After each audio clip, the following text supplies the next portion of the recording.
সুপ্রিয় শিক্ষার্থীবৃন্দ, NU English edu Bangla চ্যানেলের পক্ষ থেকে তোমাদের সবাইকে জানাচ্ছি আন্তরিক শুভেচ্ছা ও অভিনন্দন। আজকের আলোচনার বিষয় modern drama honours fourth year এর চূড়ান্ত 10 মার্কের সাজেশন। এই সাজেশন দেওয়ার আগে সাজেশন সম্পর্কে এবং তোমাদের এক্সাম সম্পর্কে কিছু গুরুত্বপূর্ণ জরুরি কথা বলতে চাই।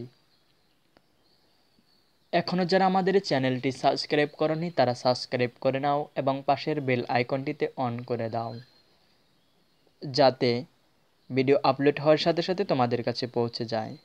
এবং যদি তোমাদের কাছে কোনো প্রশ্ন থাকে তোমরা কমেন্ট করতে পারো, এমনকি ভিডিও ডেসক্রিপশন বক্স থেকে ফেসবুক গ্রুপের লিঙ্ক দেওয়া রয়েছে, সেখানে জয়েন হতে পারো।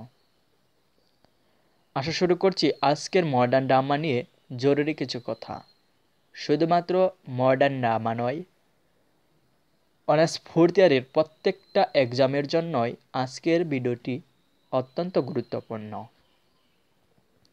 তোমরা হয়তো সবাই জানো অনার্স প্রথম বর্ষ, দ্বিতীয় বর্ষ, এমনকি অনার্স তৃতীয় বর্ষের পরীক্ষাগুলোতে হুবহু সালের প্রশ্নগুলো কমন পড়ে গেছে।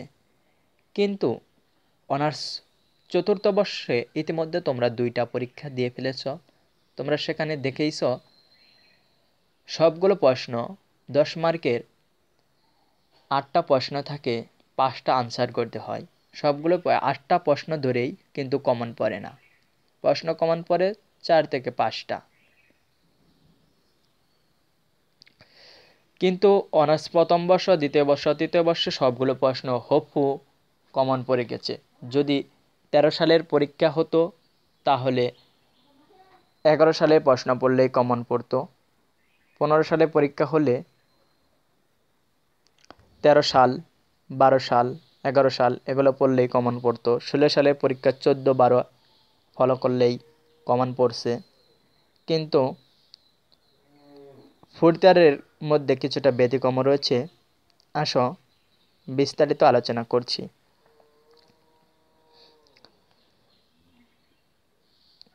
অনার্স প্রথম, দ্বিতীয়, তৃতীয় বর্ষের সবগুলো প্রশ্ন কমন পড়ে।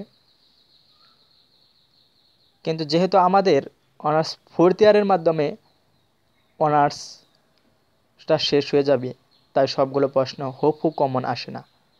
কিন্তু পরীক্ষায় লেখার মতো যদি তোমরা কিছু টেকনিক খাটাও তাহলে 4 থেকে 5টি প্রশ্ন আনসার করতে পারবে অনায়াসে। তবে উল্লেখ্য 4-5টি প্রশ্ন বিগত সাল থেকে হুবহু কমন পড়ে, বিশেষ করে 10 মার্কের প্রশ্নগুলির ক্ষেত্রে। তবে সালের প্রশ্ন পড়ার সময় যদি একটু টেকনিক খাটিয়ে পড়া যায় তাহলে সহজেই বোঝা যায় কোন প্রশ্নগুলি কমন বেশি।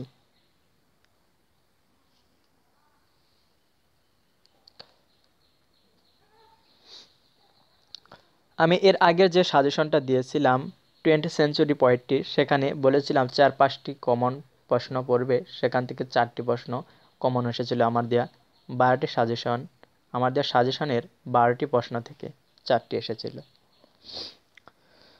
আমি যেভাবে সাজেশন করে থাকি, যে টপিকগুলোর উপর ভিত্তি করে সাজেশন করে থাকি, সেগুলো নিম্নে বর্ণনা করা হলো। তোমরা চাইলেও তোমাদের সেট সাজেশন এ থেকে বিগত সালের প্রশ্নগুলো বিশ্লেষণ করে তোমরা এভাবে সাজেশন করতে পারো। তাহলে তোমাদের অবশ্যই ধারণা হবে কোন প্রশ্নগুলো পড়লে, কোন টপিকগুলো বেশি পড়লে পরীক্ষায় আসতে পারে, পরীক্ষায় লেখার মতো তোমাদের মানসিক দক্ষতা বাড়বে।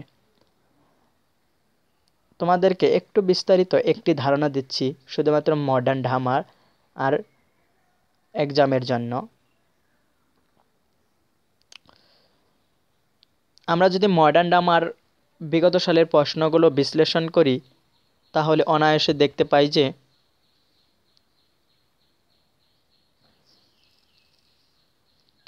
13 সাল থেকে 15 সালে পরীক্ষায় এসেছিল 4টা প্রশ্ন এসেছিল 10 মার্কের। ওই 13 সাল থেকে 16 সালের প্রশ্ন এসেছিল 3টা। 13 সাল থেকে 17 সালে কোনো প্রশ্ন আসেনি। তাহলে বুঝতে পারছো 13 থেকে 15, 16, 17তে কোনো প্রশ্ন আসেনি, 18তে অবশ্যই এখান থেকে 3 থেকে 4টা প্রশ্ন অবশ্যই আসবে, কমপক্ষে 3টা প্রশ্ন আসবে, কেননা 13 প্রশ্নের সাথে 15 প্রশ্নের 4টা মিল রয়েছে, আর 16 প্রশ্ন 3টা মিল রয়েছে। যদি 16 সালের প্রশ্ন থেকে প্রশ্ন করা হয় তাহলে অবশ্যই 13 সালের সাথে 3টা মিল যাবে, 13 সাথে 16 3টা মিল রয়েছে, আর 15 সাথে 13 4টা মিল রয়েছে, সেগুলো অবশ্যই আসতে পারে, দিতে পারে। তাই 13 সালের প্রশ্ন আর 16 সালে যে 3টা প্রশ্ন মিল রয়েছে তা ভালোভাবে পড়ে নেবে। আর কোন 3টা প্রশ্ন মিল রয়েছে তা আমরা গ্রুপে দিয়ে দিয়েছি। এখন যদি 14 সাল থেকে 16 সালে এসেছিল মাত্র একটা প্রশ্ন, 14 সাল থেকে 17 সালে এসেছিল 3টা প্রশ্ন, আগের বছর কম এসেছিল, পরের বছর বেশি এসেছিল, তাহলে দেখা যাচ্ছে যে 18 সালে একটা কিংবা 2টা প্রশ্ন 14 সাল থেকে আসার সম্ভাবনা বেশি। আর যদি 13 সালের প্রশ্ন 17 সালের তো প্রশ্ন কমপ্লিট করবে 19 সালের পরীক্ষার্থীরা, যেহেতু তোমরা 18 সালে পরীক্ষা দিচ্ছ, তাহলে এখান থেকে 14 সাল থেকে 16 সালে যে একটা প্রশ্ন এসেছিল মিল, ওটা ভালোভাবে পড়বে। আর 15 সাল থেকে 17 সালে এসেছিল একটা,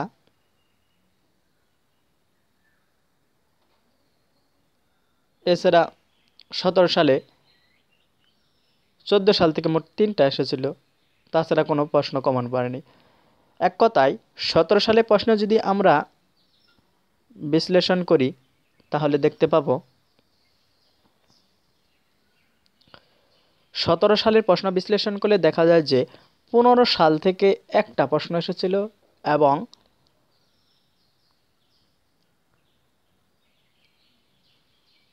14 সাল থেকে এসেছিল 3টা প্রশ্ন, মোটমাট 4টা প্রশ্ন 17 সালে কমন পড়েছিল 4টা প্রশ্ন বিগত বোর্ড থেকে, 14 এবং 15 থেকে। আশা করি তোমাদের এই ধারণাটা ক্লিয়ার হয়ে গেছে। বিস্তারিত জানতে চাইলে তোমরা তোমাদের সাজেশন নিয়ে তোমরা একটু ঘেঁটে দেখতে পারো। এই যে বিস্তারিত যে আলোচনা করলাম, এই আলোচনার উপর নির্ভর করে আমি মডার্ন ড্রামার চূড়ান্ত 10 মার্কের সাজেশন করেছি। আশা করি এগুলো তোমরা পড়লে অনেক উপকৃত হবে। আসা শুরু করছি আজকের মূল 10 মার্কের মডার্ন ড্রামা চূড়ান্ত সাজেশন। 1 নম্বরে যে প্রশ্নটি দিয়েছি, comment on the treatment of love and marriage in Oscar wilds. 2 নম্বর প্রশ্ন, what does waiting signify in brackets waiting for gods. 3 number, consider waiting for Godot as an absurd drama. 4 number, how far is Harold Pinter's play The Caretaker a drama of violence and manners? এই প্রশ্নটা আসবে, অনেক common. 4 নম্বর প্রশ্ন এবং 1 নম্বর প্রশ্ন অবশ্যই আসবে, এটা ভালোভাবে পড়ে নেবে। 5 নম্বর, what conception of time and place is reflected in brackets waiting for Godot? 6 নম্বর প্রশ্ন, how does the caretaker represent the contemporary society? 7 নম্বর প্রশ্ন, consider Jimmy Potter as an anti-hero. এই প্রশ্নটা অনেক কমন, আসার সম্ভাবনা অনেক বেশি। 7 নম্বর প্রশ্ন। 8 নম্বর, look back in anger considered as an unsatisfactory. 9 নম্বর প্রশ্ন, what sense does Davis represent every man? 10 নম্বর প্রশ্ন, describe the theme of isolation in Harold Pinter's The Caretaker. 11 নম্বর প্রশ্ন, describes Davis Aston relationship. 12 নম্বর প্রশ্ন, what do you think of Osborne's lookbook in anger a play of class discrimination? এই প্রশ্নটা অনেক common রয়েছে। 13 নম্বর প্রশ্ন, discuss the character of Lady Bracknell. 14 নম্বর প্রশ্ন, write a note on Beckett as a social critic on the basics of your reading of Waiting Godot. 16 নম্বর প্রশ্ন, describe the role of Jimmy porter in the play look back in anger. আজ এ পর্যন্ত, সবাই সুস্থ থাকো, ভালো থাকো এই প্রত্যাশায় আজকের মতো আল্লাহ হাফেজ।